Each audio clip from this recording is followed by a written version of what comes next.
Bonjour, bienvenue sur Gisèle Média. Avec nous aujourd'hui, Chloé Thibault. Bonjour. Autrice et journaliste indépendante. Elle est venue nous parler de son livre « Désirer la violence », ce que la pop culture nous apprend à aimer. Et je vais te laisser te présenter. Je suis en effet journaliste indépendante, spécialiste des questions de culture et de société. Et j'ai écrit plusieurs ouvrages, et notamment mon dernier qui est donc un essai, « Désirer la violence », dans lequel j'étudie, j'analyse, j'essaie de comprendre pourquoi est-ce que, en tant que femme hétérosexuelle, j'ai pu pendant longtemps être attirée par des hommes qui étaient mauvais pour moi, maltraitants, voire violents. En fait, je suis partie de mon cas personnel, mais je me suis rendu compte depuis pas mal d'années qu'on était nombreuses en fait dans ce cas-là. Et il s'avère que j'avais cette intuition qu'il y avait des explications qui se trouvaient dans la culture, dans les produits culturels avec lesquels nous avons toutes et tous grandi depuis l'enfance, les dessins animés, les séries pour ados, et aussi bien les films romantiques que les films d'action, les films d'horreur, enfin en fait partout quoi dans la fiction. Et donc voilà, donc dans mon livre, je donne la parole à une vingtaine de spécialistes divers et variés, scénaristes, réalisateurs, historiennes du cinéma, linguistes, docteurs en neurosciences, pour essayer de comprendre d'où vient cette fascination pour la violence. Donc aussi bien du côté des femmes qui peuvent être attirées par des hommes violents, mais aussi du côté des hommes qui peuvent avoir envie de reproduire une forme de violence pour avoir en fait un côté séduisant et pour pouvoir obtenir les faveurs de celles qu'ils désirent. N'hésitez pas non plus à aller checker son nouveau livre Ni Muse ni Groupie, une réédition de Toutes pour la musique en format poche qu'elle a pris soin d'enrichir avec de nouvelles anecdotes. Bon visionnage. Donc aujourd'hui, pour aller un peu plus loin, on va essayer de répondre à la question pourquoi les filles sont-elles toujours attirées par les bad boys. Tu utilises ce mot. Est-ce que tu pourrais essayer de nous le définir, essayer de nous expliquer ce que c'est? D'abord, elles ne sont pas toujours attirée par les bad boys parce qu'il y a plein de femmes qui, depuis la sortie de mon livre, et puis bon, même avant, me disaient « Ah non, moi pas du tout, j'aime pas les bad boys ». Et donc, voilà, j'essaye aussi de ne pas généraliser là-dessus. Je dis juste que nombreuses sont les femmes, et en tout cas les jeunes femmes et souvent les ados. Moi, j'ai vraiment des souvenirs de bandes de copines où on est toutes en train de se dire « moi, j'aime les connards, j'aime les mauvais garçons ». Donc bad boy, tout simplement en français, ça veut dire mauvais garçon. C'est un archétype dans la fiction, c'est pour ça que je parle de bad boy. En l'occurrence, moi, ce que je pointe du doigt, c'est comment cet archétype du bad boy participe à justifier le comportement des hommes violents dans la société. Mais donc le bad boy au cinéma, dans les séries, c'est le cliché de l'homme qui porte un blouson en cuir noir, qui est souvent un brun ténébreux, grand, qui fait de la moto, qui envoie chier le monde, qui est pas forcément respectueux des règles, pas forcément respectueux des femmes, mais qui pour autant est souvent casté de façon à ce qu'il apparaît comme étant le plus désirable dans une série.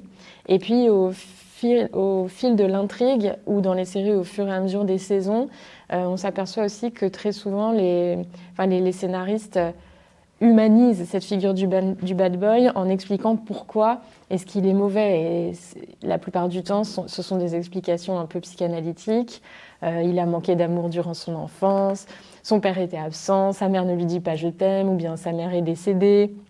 Des choses comme ça, il a connu un drame quand il était tout petit. Et en fait, ce sont des arguments valables, bien sûr, mais c'est que quand on les voit portés comme ça à l'écran, justement, ça nous apprend à excuser plus facilement et à justifier cette violence masculine. Parce que finalement, le héros, c'est un petit animal blessé, donc on s'identifie à l'héroïne, on se dit qu'avec nous, il va pouvoir aller mieux, qu'on va pouvoir le sauver. Donc voilà, c'est ce que j'analyse à travers l'archétype du bad boy et son miroir inverse presque, qui est un autre archétype qui est celui du nice guy, donc le mec sympa, qui à contrario est souvent présenté comme un homme beaucoup moins désirable et beaucoup moins sexy. Et dans ton livre, tu nous parles d'un bad boy en tout cas, d'une série qui est très connue chez les jeunes notamment, qui s'appelle Gossip Girl. Tu nous parles du syndrome de Chuck Bass. Qu'est-ce que c'est? Est-ce que tu peux peut-être nous donner d'autres exemples aussi? En fait, pour le coup, Chuck Bass, c'est un bad boy boy sans blouson noir, tout simplement, parce que c'est un jeune homme très riche de l'Upper East Side de New York, donc lui, c'est un bad boy en costume. Mais en revanche, ça reste un bad boy. Ouais, même plus que ça. En fait, un bad boy qui, pour le coup, a pas besoin de commettre des méfaits ou de braquer des banques, puisqu'il a déjà tout, depuis sa naissance, livré sur un plateau dans son propre hôtel. Ce qu'il y a, c'est que le personnage de Chuck Bass, qui est incarné par Ed Westwick, déjà physiquement, répond quand même à certains des critères que j'ai cités, dans le sens où il est brun, qu'il a un air ténébreux, il parle très lentement, il fronce les sourcils, il est intriguant, il marche lentement en roulant des mécaniques. Enfin, ça il a la posture, quand on le voit dans la rue, on peut se dire, tiens, celui-là, il a la posture du bad boy. Quoi. Sauf qu'encore une fois, il porte des costumes qui coûtent qui valent 3 ans de salaire pour nous, humble mortel. Mais en tout cas, dans ce qu'il dégage, on a un côté assez prédateur. Et d'ailleurs, l'acteur, en interview, a plusieurs fois raconté comment il avait appréhendé son personnage. Et de fait, c'est ce qu'il a essayé de mettre en place. Qu'il y a surtout dans ce syndrome, ce que j'appelle le syndrome Chuck Bass, c'est un peu à côté en fait du bad boy. C'est dans le sens où c'est un personnage qui, a priori, ne devrait pas nous plaire. Parce que, justement, en l'occurrence, Chuck, dès le premier épisode de la saison 1, il commet plusieurs tentatives d'agression sexuelle et de viol. Donc bon, en principe, ce n'est pas désirable. Et il se comporte très mal, il est odieux envers les gens, envers les moins riches que lui. Voilà. Mais assez tôt, dans cette saison 1, on finit, je dis on, je généralise, mais en tout cas moi et beaucoup de filles qui regardaient à l'époque autour de moi, on finit par... en fait, lui mettre un peu le grappin dessus en tant que spectatrice en se disant « Oh là là, quand même, il est sexy, Chuck ». Et au fil de la série, justement, il entretient une relation avec l'une des héroïnes principales qui est Blair Waldorf. Il va plus ou moins changer grâce à elle, pour elle. Il va tomber amoureux, il va lui dire « je t'aime ». Et en tant que spectatrice, on attend saison après épisode qu'ils lui disent « I love you ». 3 mots, 7 lettres, non, 8 lettres, pardon. Notamment cette fameuse scène. Voilà, 3 mots, 8 lettres, dis-les et je suis à toi. Donc c'est I love you. Enfin, il y a vraiment cette romantisation extrême quoi, autour de ce couple qui, pourtant, est très toxique et même violent. Et dont l'intrigue, en fait, correspond en tout point au cercle réel des violences conjugales. Donc ça, c'est ce que j'explique. Et ensuite, pourquoi je parle du syndrome Chuck Bass ? Parce que moi, c'est ce qui a accompagné mon début de vingtaine. Donc c'était évident pour moi, mais on peut le nommer en fait, on pourrait renommer ce syndrome selon l'anti-héros qui nous a accompagnés. Mais le meilleur exemple de ça, c'est que le syndrome Chuck Bass pourrait aussi bien s'appeler le syndrome de la Belle et la Bête, tout simplement. C'est-à-dire comment est-ce qu'on nous a éduqués en tant que filles, femmes, et plutôt hétérosexuelle, à voir l'homme bon derrière la bête. Dans le dessin animé Disney, bon, c'est largement édulcoré par rapport à l'histoire d'origine, mais la bête, il est terrifiant. Enfin, déjà, bon, physiquement, c'est une bête, il est pas hyper attirant, mais il kidnappe le père de Belle, il le menace de mort. Elle aussi, elle risque sa vie pour aller récupérer son père. Dans le château, la bête, il est violent. Enfin voilà, il fait très peur en fait ce personnage-là, mais Belle s'accroche. On voit même une transformation physique quand il se met un peu des bigoudis, il essaie de coiffer sa crinière et tout, la bête à un moment. Mais in fine, il se transforme en un beau prince Disney aux cheveux longs, hyper sexy, musclé, avec sa chemise qui est déchirée. Et donc en fait, le message derrière ça, c'est quand même de dire aux petites filles, persévérez. Laissez-vous violenter parce que regardez, à la fin, les efforts sont récompensés. Derrière la bête se cache un beau prince. Je résume évidemment tout le propos, mais finalement c'est ça, et ça se rejoue dès notre enfance. Enfin, c'est ça. Enfin vraiment, moi La Belle et la Bête, c'est le Disney préféré de ma mère. Je lui fais une spéciale dédicace. On l'a beaucoup regardé toutes les deux. Je l'ai toujours trouvé infiniment romantique. Mais en grandissant, je me dis, purée, ça me mettait déjà cette graine-là dans la tête. Et en fait, Chuck Bass, c'est exactement pareil. Oui. C'est une bête qui se transforme, mais je mets plein de guillemets, en un beau prince, puisque in fine... Qu'on essaye en tout cas, qui essaye de se transformer au fil des saisons et qui y arrive pas du tout d'ailleurs.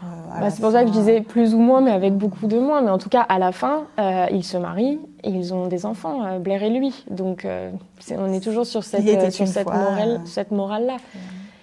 Et en fait, c'est très embêtant aussi parce que cette logique distinguerait en fait deux parts chez les hommes, quoi. Cette part d'homme aimable avec lequel on a envie d'être en couple, mais qui parfois s'avère monstrueux, bestial et violent, mais comme si il s'agissait de les distinguer.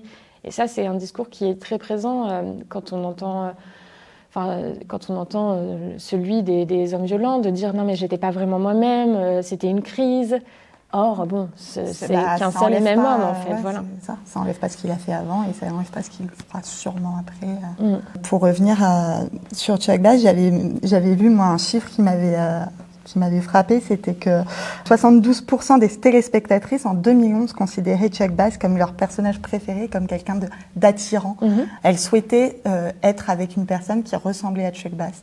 Et j'ai trouvé ça édifiant parce que 72%, c'est quand même c'est 3/4 des jeunes filles de l'époque et c'est quand même énorme, quoi. C'est pas 100%, mais c'est quand même beaucoup. Et en fait, il y a fort à parier que si on faisait ce sondage pour d'autres figures telles que Chuck Bass, on obtiendrait à peu près les mêmes chiffres. Et en effet, là actuellement, il y a le film qui cartonne au cinéma, c'est L'amour ouf. Et en fait, Clotaire, c'est très différent parce que d'abord, lui, il n'a pas grandi du tout dans le Upper East Side, Clotaire. Mais en tout cas, sur TikTok et sur les réseaux sociaux, on voit comment les jeunes, hommes et femmes, garçons et filles, idéalisent déjà la figure de Clotaire. Et beaucoup de filles mettent des commentaires « Oh, j'espère rencontrer mon Clotaire », je veux absolument un Clotaire dans ma vie, je rêverais d'être sa Jackie, donc c'est l'héroïne dont il tombe amoureux. Et en fait, c'est exactement comme ce sondage de 2011 à propos de Chuck Bass, quoi. Et comme ça, j'en parle aussi dans mon livre, la série You, avec Penn Badgley, qui met en transe toutes les internautes, alors que dedans, lui, c'est même pas un bad boy, c'est un serial killer, il tue les femmes.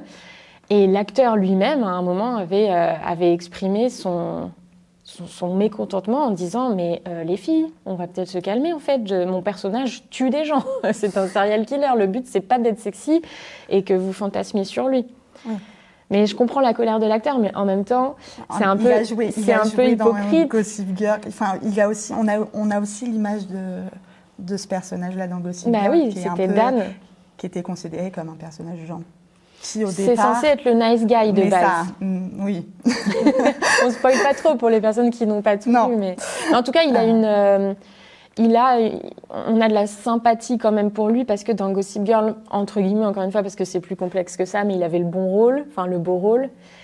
Et puis de toute façon, bon, les goûts et les couleurs, sont différents, mais c'est quand même un beau gosse, il est séduisant. Et forcément, quand ils l'ont casté pour jouer ce personnage de serial killer, stalker, il savait très bien qu'il prenait pas un type moche. Donc, on prenait évidemment le risque de faire craquer les téléspectatrices. Mais c'est voulu, je veux dire, c'est l'intrigue. Donc bon, je comprends qu'il s'agace de ça, mais en même temps, c'est un peu hypocrite, parce que c'est le but, en fait. Le personnage lui-même est censé être un serial killer désirable. Moi, je pensais à ça quand vous disiez que vous avez parlé de Chuck Bass, parce que vous avez grandi avec ça. Moi, j'ai plus l'image, par exemple, de Edward dans Twilight ou Christian Grey dans 50 nuances de Grey, par exemple, qui sont là pour moi. Pareil. En fait, je mettrais un peu Christian Grey un peu sur le même étage, on va dire, que Chuck Bass. Il a une situation qui est plus que convenable. Oui, ça va. Il a des beaux costumes, etc. Et il va s'amouracher, j'ai envie de dire, d'Anastasia Steele, qui est la petite étudiante en journalisme, qui est pas sûre d'elle. Et forcément, ça écho avec mon histoire. Donc forcément, je pense qu'on a été beaucoup à fantasmer à l'époque sur Christian Grey, qui est quand même très problématique. Et je trouve que, contrairement à dans Gossip Girl, il y a certaines scènes dans les films. Il y a quand même certaines scènes où Anastasia, elle montre vraiment le fait que son mécontentement. Mais en même temps, elle est toujours attirée et elle reste en fin de compte.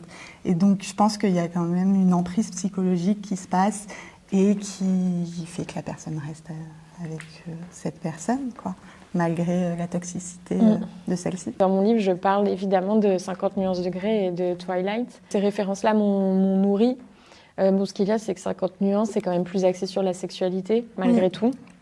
C'est le pitch, quoi. Oui. Dans Gossip Girl, on n'a pas le côté BDSM, voilà, entre Chuck et Blair, mais en revanche, bien sûr que de toute façon, il s'agit d'emprise psychologique derrière ces deux histoires. Mais et surtout, dans 50 nuances de Grey, je trouve que aussi on approche la question de la sexualité, en tout cas envers la femme, d'une mauvaise façon. Enfin, je trouve que c'est justement en parlant de BDSM, on montre en fait dès le début du film et dès les premières fois, etc. On montre que ça en fait.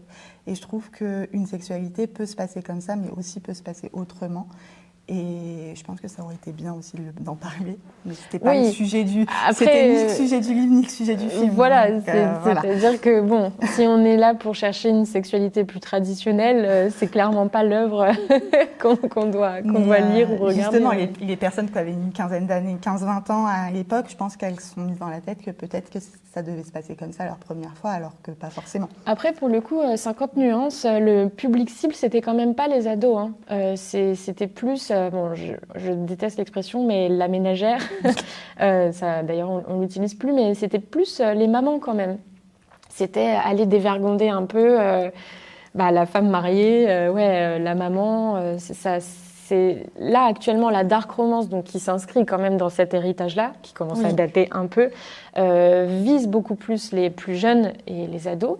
Mais à l'époque de 50 nuances, c'était surtout en fait, on frémit en lisant ces choses-là et en regardant ces choses-là. Je trouve que l'âge en fait du public cible a baissé depuis 10-15 ans par rapport à 50 nuances. Parce qu'en plus, aux États-Unis, c'était largement censuré. Enfin, même en France, d'ailleurs, quand il avait diffusé à la télé, ils censuraient certaines scènes, alors qu'on ne voit pas grand-chose, parce que mine de rien, ça reste quand même un film américain.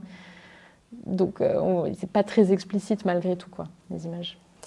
Dans le livre, tu évoques pas mal la culture du viol. Pour revenir, du coup, pour continuer dans notre discussion, est-ce que tu pourrais nous la définir et nous dire qu'est-ce qui pourrait être les caractéristiques? Oui, tout à fait. La culture du viol, en fait, c'est une expression qui renferme beaucoup de choses, mais c'est essentiellement l'ensemble des comportements et des représentations qui participent à banaliser, minimiser, romantiser, érotiser les violences sexuelles. Et aussi, j'ajoute, parce que ça j'en parle beaucoup dans mon livre, à les rendre comiques, à les présenter comme étant drôles, comme étant pas graves. Donc en fait, la culture du viol, c'est à la fois moi ce que je pointe du doigt dans le livre à travers tous ces films et ces séries qui nous ont finalement appris que les agressions sexuelles c'était pas si grave, mais ça peut aussi être des sketchs humoristiques. Il y a pas longtemps, j'ai écrit un article sur le dernier spectacle de Florence Foresti, par exemple, dont je considère qu'il promeut par moments cette culture du viol. Ça peut aussi être des dessins de presse. Il y a eu certains dessins récemment dans Charlie Hebdo sur l'affaire des viols de Gisèle Pellicot qui, selon moi, justement, promeuvent aussi cette culture du viol. Et puis enfin et surtout, la culture du viol, ce sont aussi les discours qu'on entend dans les médias, des discours politiques. Ça peut être à propos du baiser forcé, qui est, comme je le rappelle dans mon livre, une agression sexuelle, le fait de le minimiser. Et on peut voir par exemple, je sais pas, lorsqu'il y a des victoires sportives, des cérémonies de récompense, des Césars, etc. Il y a beaucoup d'archives de télévision où quelqu'un va prendre quelqu'un d'autre et lui faire un bisou sur la bouche comme ça parce qu'il est très content. Ça arrive, et donc c'était arrivé avec un entraîneur espagnol auprès d'une de ses joueuses de foot récemment. Et voilà, on voit comment dans les médias, tout le monde n'est pas à l'unisson pour dire il s'agit d'une agression sexuelle, on n'embrasse pas les gens sur la bouche sans leur consentement. Tout ça, donc de l'exemple à la fois du baiser forcé jusqu'au viol, en fait, ce sont des comportements que notre culture banalise et même justifie, excuse. Donc c'est quelque chose de très large, mais qui malheureusement est présent partout. Et tu vas même plus loin, tu parles même de pop culture du viol. Et notamment, tu évoques le baiser volé. Ça commence dès Blanche-Neige, par exemple, avec le baiser volé. Oui, alors bon, l'expression pop culture du viol, c'est aussi pour faire une bonne formule, hein, pour avoir un titre de chapitre, mais c'est qu'en fait, c'est très très présent dans la pop culture, tout simplement. Et donc la pop culture, ce sont aussi les chansons, les clips, la publicité. Enfin, en fait, c'est absolument tout ce qui nous entoure.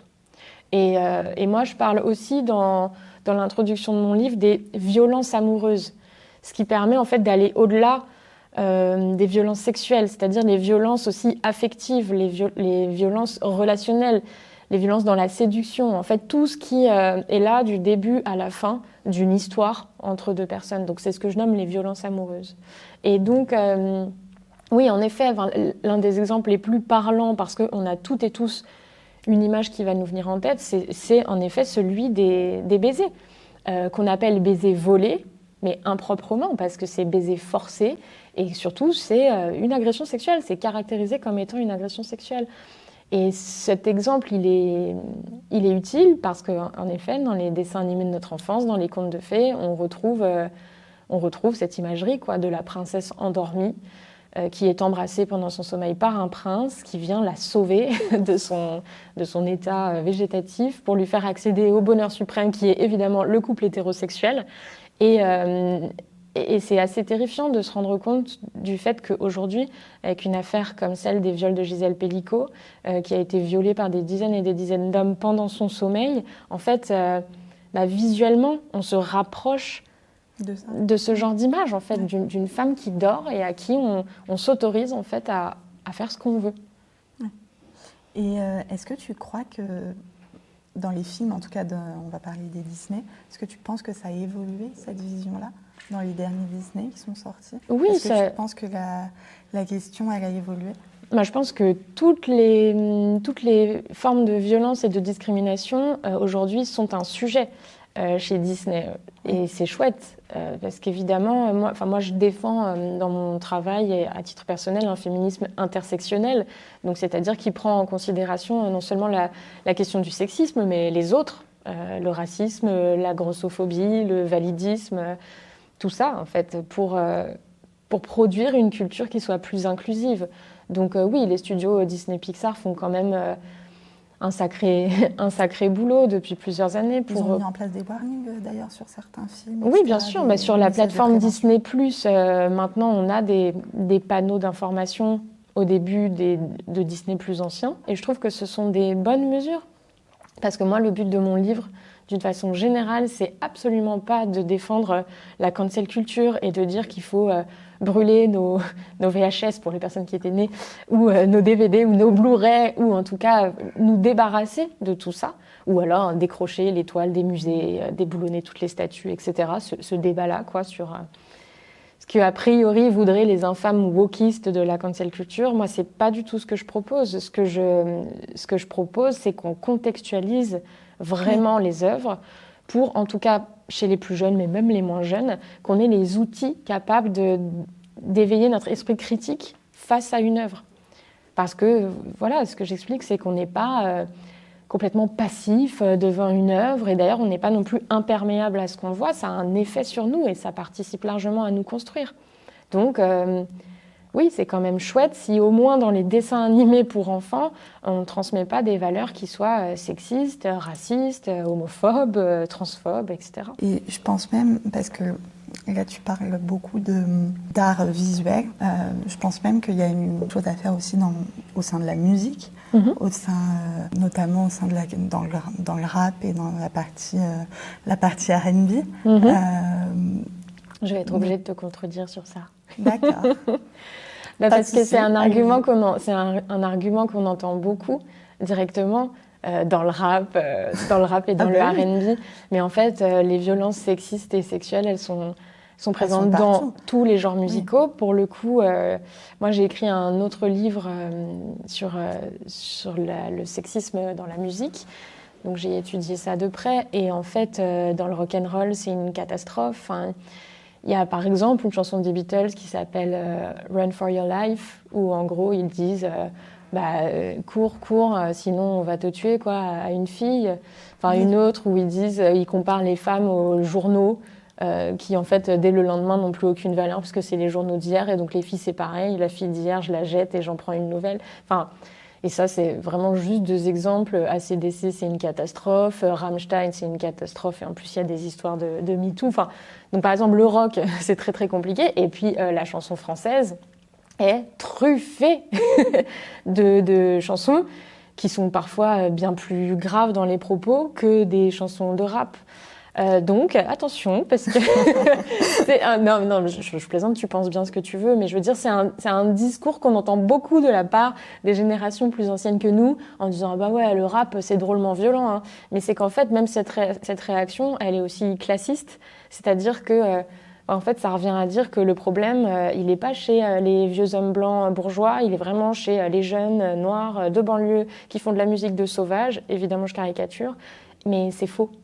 Enfin, en fait, c'est oui, ok, pourquoi pas, il y a du rap violent, mais non seulement il y a du rap pas violent, qui transmet des belles valeurs, qui est très intelligent, très très bien écrit, mais de votre côté, les gars, ça peut aussi être très problématique. Mais dans mon livre, dans l'introduction, je parle du Requiem pour un fou de Johnny Hallyday, qui est une chanson. Moi, ce que j'explique constamment aussi, c'est que il ne s'agit pas de séparer l'œuvre de l'artiste, mais il s'agit de séparer l'artiste du narrateur. C'est ce que j'explique tout le temps dans les chansons. Quand Johnny Hallyday chante Requiem pour un fou, c'est Johnny Hallyday qui chante, mais il incarne un personnage qui explique qu'il vient de tuer sa femme et que pour qu'un grand amour vive toujours, il faut qu'il meure d'amour. Voilà, c'est une chanson. Mine de rien, c'est une chanson de Johnny Hallyday qui est une star immense et que moi j'ai chanté toute mon adolescence et qui aujourd'hui me donne plus que des frissons parce qu'en fait je comprends désormais le sens de cette chanson et je la trouve plus du tout romantique et belle, alors que pendant longtemps pour moi c'était une grande chanson d'amour. Donc quoi de mieux que Johnny Hallyday pour déconstruire l'idée que le problème vient du rap? Justement, pour revenir sur pour continuer sur Requiem pour un fou, la pop culture transforme fréquemment des comportements oppressifs, malsains, on va dire, en preuve d'amour ou de passion.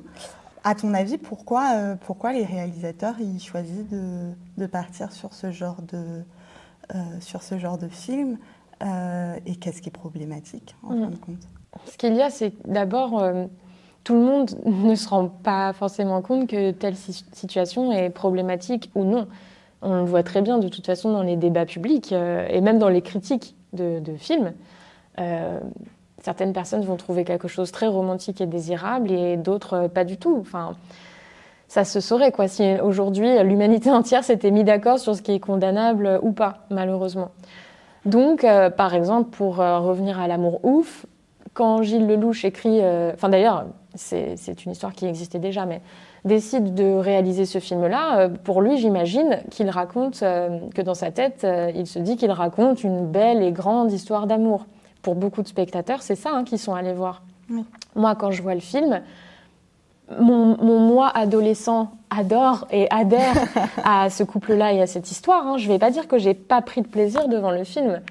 En revanche, je ne suis pas vraiment sûre d'avoir vu une grande et belle histoire d'amour. J'ai vu énormément de violence. Et mon moi journaliste qui analyse se dit « Waouh, on aurait pu faire tellement, tellement mieux que ça quoi, dans le récit. » Donc ça, c'est une chose. Après, pourquoi est-ce que beaucoup de réalisateurs ont mis en scène beaucoup de violences romantisées dans leurs films? Eh bien, malheureusement, l'une des réponses qu'on peut apporter, c'est parce qu'eux-mêmes ont été ou sont des hommes violents, en fait, qui perpétuent ces violences aussi dans la réalité.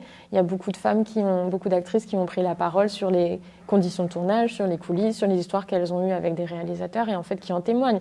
Donc, on voit que de toute façon, ce qu'ils mettent à l'image ressemble et correspond à ce qu'ils vivent dans leur vraie vie et qu'ils trouvent tout à fait OK. Et encore une autre réponse qu'on peut apporter, qui est un peu plus méta, c'est de se dire que ça arrange bien les affaires du patriarcat et de ce système de domination très masculin, de nous faire croire que ce sont des histoires d'amour et que ce ne sont pas des hommes violents qu'on voit à l'écran, mais des héros. En fait, ça fait pas vraiment plaisir d'entendre ça, mais moi, de plus en plus, je vois toutes ces productions-là, et en particulier les films romantiques, les comédies romantiques, les histoires de princesses, comme de la propagande.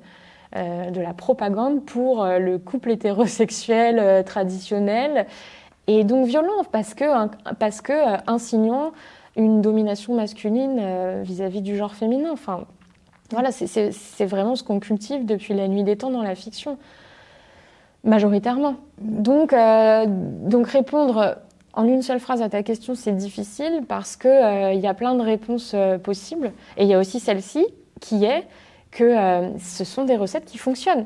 Les gens y vont. Les gens s'en parlent, les gens frissonnent, frémissent, trouvent ça trop romantique. Donc malheureusement, c'est un cercle vicieux. 67% des téléspectateurs selon les Inrockies Ouais. trouvent les scènes de Clotaire émouvantes. Mais oui, mais en fait, malheureusement, je ne sais pas si c'est malheureusement ou pas, mais moi aussi, des choses m'ont émue dans ce film. En fait, c'est pas tout noir ou tout blanc. Moi aussi, j'ai été touchée par ce gamin. Oui. J'ai vraiment l'air très vieille quand je dis par ce gamin, mais... Elle est touchante, l'histoire, malgré tout. En fait, c'est bien le problème de la violence conjugale, des violences conjugales. C'est qu'en fait, si on rencontrait un monstre, si on rencontrait un homme qui est absolument détestable, violent, méchant, et qui ne nous donne pas d'amour, on ne se mettrait pas en couple avec lui. C'est la base. C'est-à-dire que vraiment, les violences conjugales commencent par de l'amour, et par des hommes qui se présentent sous leur meilleur jour. Donc c'est normal qu'on ait envie d'aimer Clotaire dans L'amour ouf. Oui. Malheureusement, le film n'est pas réaliste. Alors on va immédiatement me répondre que le cinéma c'est pas fait pour être réaliste, mais en l'occurrence c'est pas un film surnaturel. Là on n'est pas dans La Belle et la Bête, on est dans un film qui se veut réaliste, qui veut raconter une histoire qui est plausible. Mais il ne l'est pas. Je vais pas spoiler, mais à mes yeux ça n'est pas du tout réaliste, et c'est ça qui est dangereux, c'est qu'on est encore dans l'entretien d'un mythe de l'homme violent qui change par amour, qui devient un beau prince alors qu'il était une bête. Et ça, la réalité nous prouve malheureusement année après année que c'est faux. Moi, j'ai vraiment une impression que ce genre, la violence est de plus en plus intense dans certaines comédies romantiques. On romantise de plus en plus la violence, etc. Et je trouve qu'il y a quand même un paradoxe avec, notamment depuis quelques années, les hashtags MeToo, la parole qui se libère, etc. Et je trouve que ça vient un peu en opposition, en fin de compte. En fait, c'est pas, ça peut nous sembler paradoxal, mais ça l'est pas. C'est en fait très logique. Ça s'appelle le backlash. C'est le retour de bâton en français. C'est-à-dire que quand on a un grand mouvement révolutionnaire, on peut appeler ça un grand mouvement révolutionnaire, MeToo, en fait, l'opposition en face, elle devient encore plus forte. C'est pour ça qu'actuellement, d'ailleurs, plusieurs sondages l'indiquent, les jeunes femmes sont progressistes, sont de plus en plus nombreuses à se revendiquer féministes. Moi, j'observe une grande différence par rapport à il y a 20 ans, quand j'avais 14 ans. On dit, mais on était très loin de se revendiquer féministe, on ne l'était pas, et en plus, on considérait que c'était une insulte, que c'était très péjoratif, quoi. En 20 ans, c'est incroyable la progression qu'on a eue, qu'on a observée. Mais pendant ce temps-là, on sait aussi que les garçons et les jeunes hommes sont de moins en moins progressistes et peuvent tenir des discours plutôt inquiétants, réactionnaires, masculinistes. On voit à quel point les discours masculinistes sur les réseaux sociaux, on le vend en poupe, et malheureusement sont portés par les algorithmes. Sur le réseau X, qui de toute façon est contrôlé par Elon Musk, ça va de soi, puisque c'est un gros masculiniste en puissance, dangereux. Mais même sur les autres, sur TikTok, il y a des enquêtes qui ont été menées sur... quand on est un utilisateur jeune garçon, très très vite, l'algorithme nous propose des discours masculinistes. Donc en fait, on progresse, mais malheureusement, je suis parfois, et en ce moment un peu pessimiste là-dessus, c'est parfois un progrès d'image, quoi, apparent. Oui. Parce que dans les coulisses, il y a énormément de résistance masculiniste, et puis les chiffres, tout simplement, les chiffres officiels du gouvernement, qui ne sont même pas des chiffres inventés par encore une fois, la tribu woke, infâme, féministe, hystérique. Les chiffres du gouvernement l'indiquent. On ne progresse pas dans la lutte contre les violences sexistes et sexuelles. Et moi, je le vois encore plus dans... tu parlais des masculinistes. Moi, je le vois aussi du côté de certaines femmes Par exemple, aux États-Unis, ce qui se fait beaucoup, c'est les trade wives. Et ça arrive de plus en plus en France. Et d'ailleurs, en France, c'est pire. Enfin, il y a certaines personnes, j'ai vu certaines vidéos où c'est des femmes qui se revendiquent encore plus qu'aux États-Unis. Et c'est aussi en ça que c'est dangereux, c'est que même si les femmes ne progressent pas sur ces questions-là, ou en tout cas régressent, on va dire, la lutte, en fait, entre guillemets, elle va pas évoluer dans le bon sens, en tout cas pour les prochaines années. Et c'est vrai, en ça, moi aussi, je suis un peu pessimiste. J'avoue que... Ce qu'il y a, c'est que on entend beaucoup « not all men », donc pas tous les hommes, mais moi je dis aussi pas toutes les femmes, dans le sens pas toutes les femmes féministes, c'est-à-dire que c'est pas parce qu'on est une femme qu'on est féministe, du tout. Et puis d'ailleurs, on peut être une femme et être masculiniste, et tenir des discours masculinistes et virilistes, absolument. Mais la victoire de Donald Trump, en tout cas, la popularité qu'il a auprès des femmes blanches aux États-Unis l'indique aussi, en fait. Beaucoup de femmes ont envie de continuer à jouer le jeu du patriarcat parce qu'elles s'y retrouvent. Enfin, c'est complexe, il nous faut 3 heures pour bien expliquer. Mais en tout cas, voilà, c'est pas évident. Toutes les femmes n'ont pas envie d'être féministes, n'ont pas envie de remettre le patriarcat en question. Et c'est une prise de conscience qui peut faire un peu mal, mais bon, elle est réaliste, on ne vit pas dans un monde de bisounours. Et donc, si on pense au cinéma, il faut aussi se rendre compte et ne pas penser que c'est pas parce qu'on est une réalisatrice qu'on fait des films progressistes et féministes, parce qu'on est un homme qu'on fait un film masculiniste, c'est beaucoup plus compliqué que ça. Hein.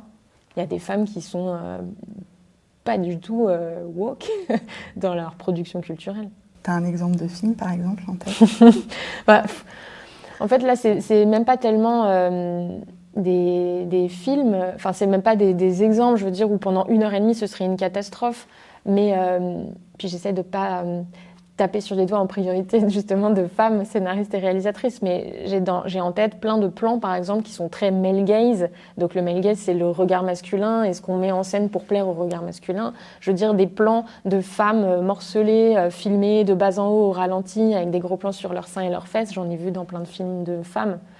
Et là, assez récemment, la nouvelle version d'Emmanuelle proposée par Audrey Diwan, personnellement, je ne l'ai pas trouvée féministe alors qu'elle était annoncée comme l'étant. Et j'ai trouvé que c'était un peu, beaucoup même, décevant sur ce qu'elle aurait pu apporter comme réinvention et en tout cas retour au vrai personnage littéraire d'Emmanuelle.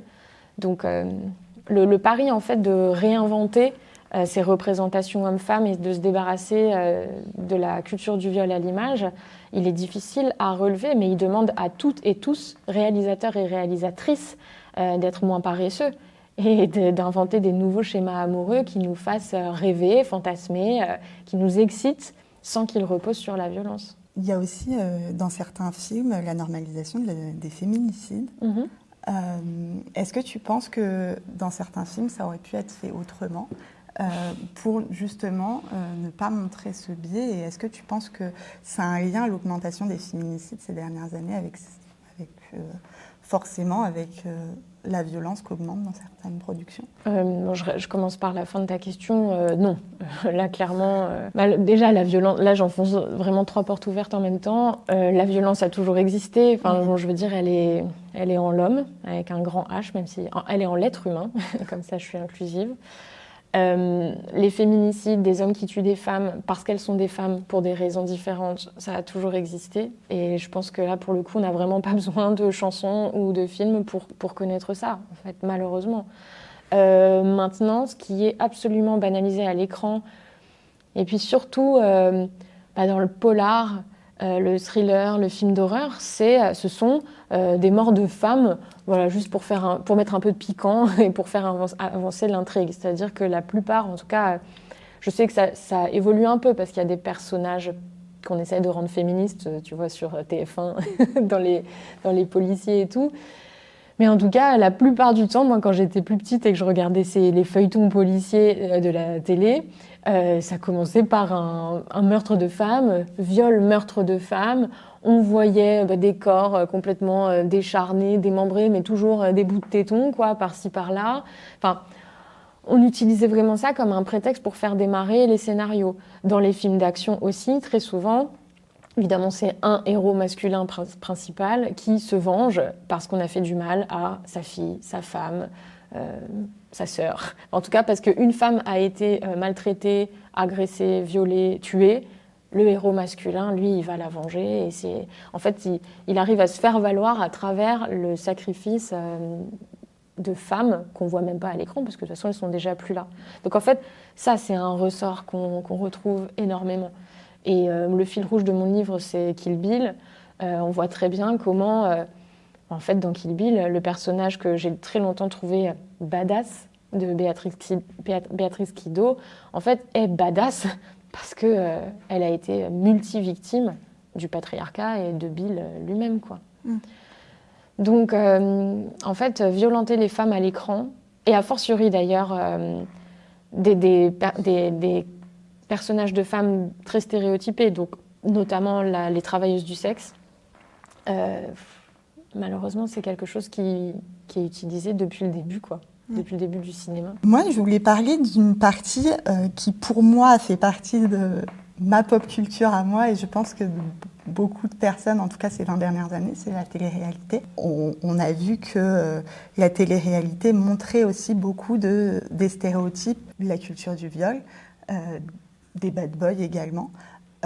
Notamment, j'ai un exemple très récent, et encore aujourd'hui, très récent, par exemple, de certains personnages dans la Villa des cœurs brisés, par exemple, qui aujourd'hui, sous peine de se dire un peu plus féministe et chercher un peu une espèce de rédemption,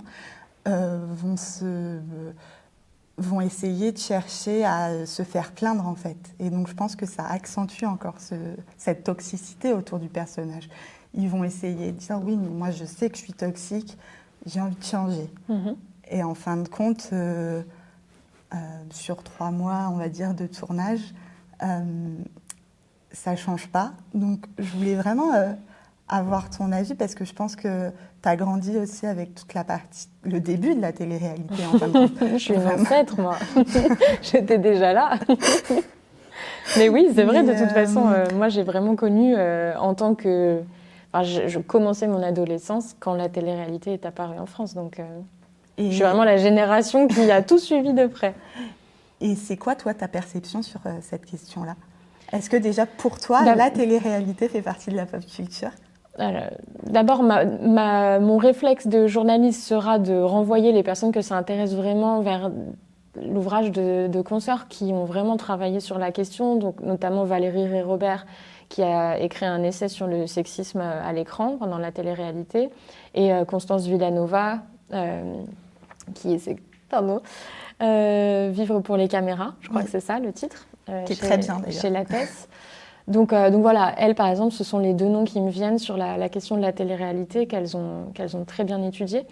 Maintenant, non, c'est différent, c'est pas ce que j'appelle la pop culture, dans le sens où il peut y avoir des figures qui sont devenues des références pop culture, des mèmes, enfin par exemple, oui, Nabila et son Non mais allô, quoi, oui, c'est un élément de pop culture. Maintenant, la télé-réalité, c'est quand même à côté de tout ce qu'on vient de se dire, tout simplement parce que c'est censé être de la réalité et pas une production culturelle créée par un ou une artiste. Enfin, donc voilà, bref, là encore une fois, j'enfonce un peu une porte ouverte, mais donc je range pas ça dans la pop culture. C'est pour ça que moi je le traite pas dans mon travail. Maintenant, sur ce que tu pointes du doigt du gars toxique qui essaye de se repentir et de se racheter une image. Ça, c'est aussi un archétype, en fait. C'est ce qu'on retrouve, le faux nice guy.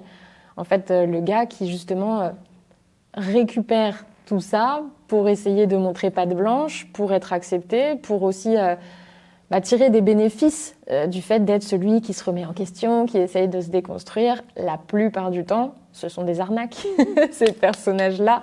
Enfin, en tout cas, à l'écran, on se rend compte que ceux qui jouent le rôle du mec sympa ont très souvent quelque chose derrière la tête, à savoir eux aussi choper l'héroïne, pour être un peu trivial.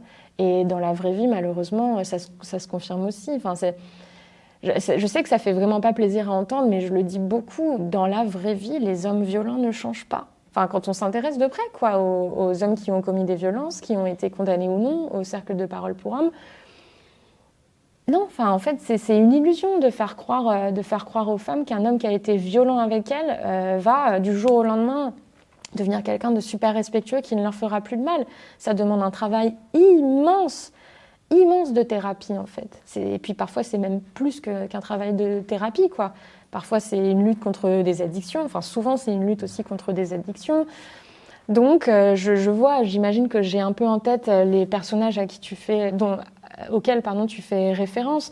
Et en fait, il ne s'agit pas de faire quelques TikTok ou quelques vidéos face cam où tu dis ouais, je me rends compte que j'ai blessé des filles dans telle ou telle télé-réalité. Non, enfin, ça suffit pas, quoi. Justement, comparé à Love Story saison 1, dont on parle pas mal ces temps-ci, et les téléréalités d'aujourd'hui, c'est qu'on a complètement perdu cette innocence des candidats. Et en réalité, oui, il y a des choses qui sont scénarisées. Enfin, maintenant, on a bien compris qu'il y a du montage, qu'il y a du scénario au sein de la télé-réalité. Malgré tout, là où ça se rejoint entre une candidate de télé-réalité et une actrice de cinéma, c'est que la caméra les vulnérabilise et qu'elles sont plus promptes, malheureusement, et souvent malgré elles, à accepter des choses qu'on leur fait, parce qu'elles sont filmées, et parce qu'elles n'ont pas envie d'être celles qui se rebellent, ou parce qu'elles ne trouvent pas la ressource, d'ailleurs, nécessaire pour dire non, ça ne se passera pas. Et ça, j'en parle dans la dernière partie de mon livre, notamment avec Maria Schneider sur le tournage d'un dernier tango à Paris, et même Uma Thurman sur le tournage de Kill Bill, de Pulp Fiction, etc. En fait, c'est toujours, de toute façon, quel que soit le support, plus compliqué pour une femme de dire non et de mettre fin aux violences que pour un homme. Ça nous rend plus vulnérables d'être devant une caméra. Oui. Pour conclure cette discussion, comment on pourrait faire évoluer les choses ? Est-ce que tu aurais quelques idées à nous transmettre ? Acheter mon livre. Non, mais en fait, je le dis en riant, mais sans rire. C'est-à-dire que moi, c'est vraiment ce qui a motivé l'écriture de ce livre, c'est de donner des clés de compréhension aux personnes qui vont me lire pour essayer d'être plus critique face aux œuvres culturelles. Et après, le souci, c'est que la réponse principale, elle doit venir de tout en haut. Enfin, en fait, elle doit venir des institutions, du gouvernement, de la politique. C'est-à-dire qu'il faut sincèrement qu'on combatte les violences sexistes, sexuelles, les féminicides. Et c'est pas le cas. Enfin, c'est-à-dire que la cause des femmes, l'égalité femmes-hommes est censée être une grande cause du quinquennat depuis 2 quinquennats. Et c'est, à mes yeux en tout cas, et aux yeux de beaucoup de femmes qui militent, c'est pas le cas. C'est très loin d'être suffisant. Et puis encore une fois, même si on nous fait cette promesse-là, en fait, de la grande cause pour laquelle le gouvernement va se battre, par ailleurs, on va avoir un président de la République qui est capable de nous dire que Gérard Depardieu rend fière la France, alors qu'il est accusé d'agression sexuelle et de viol par plusieurs femmes. Donc, bon, voilà. Moi, très souvent, j'ai la sensation d'un pas en avant et de 3 pas en arrière. Donc, c'est pour ça que les personnes qui se reconnaissent là dans tout ce qu'on vient de se dire et qui ont envie de lutter pour qu'on avance sont si précieuses. Parce que moi, je crois très fort en l'influence de chacun et chacune dans nos cercles proches. Et voilà, pour que ça fasse un effet de tache d'huile, en fait. Et que si chacune sensibilise une autre femme qui ouvre les yeux, qui ouvrira ceux d'une autre, et puis d'une autre, et puis d'une autre, en tout cas, à titre personnel, on évolue. C'est aussi pour ça que j'ai voulu rendre disponible cette discussion, notamment sur YouTube pour être accessible au plus grand nombre et que n'hésitez pas à débattre en commentaire tout en étant respectueux envers toutes les personnes possibles. Je vous laisserai le lien en description du livre de Chloé Thibault qui est disponible encore dans toutes les librairies et sur toutes les plateformes. Je te remercie pour cette discussion très enrichissante. Merci à toi pour l'invitation. J'espère que ça t'a plu. Eh bien oui, écoute. Bienvenue sur Gisèle, le média qui éclaire, réveille et inspire les femmes. J'espère que cette discussion vous aura plu et on se retrouve pour une prochaine. Pour plus d'infos, retrouvez tous nos contenus sur l'Insta et le TikTok de Gisèle.